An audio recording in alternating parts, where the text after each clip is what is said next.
Dobrý deň, milí sledovatelia. Vítam vás pri druhej časti videosérie Život knihy.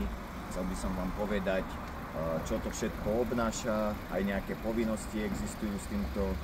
Takže nachádzame sa pri pošte a tu mám dva výtlačky povinné do Slovenskej národnej knižnice a do Univerzitnej knižnice v Bratislave, ktoré je potrebné zo zákona odoslať do týchto knižnic, kde sa uchovajú do 30 dní od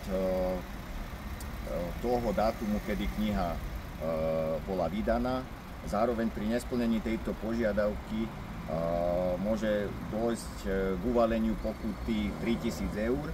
To je jedna vec, takže ideme to odoslať.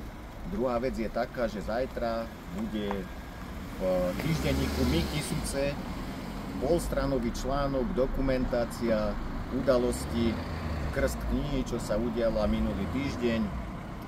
Takže to tam nájdete celé zdokumentované, článok aj fotky. A zároveň chcem upozorniť, že zajtra alebo najneskôr tento deň sa dozviete viacej o súťaži, ktorá bude prebiehať na webe My Kysuce o moju knihu podpísanú, takže tam sa všetko dozviete, postupne vás budem informovať, sledujte môj profil. Pekný deň, dovidenia.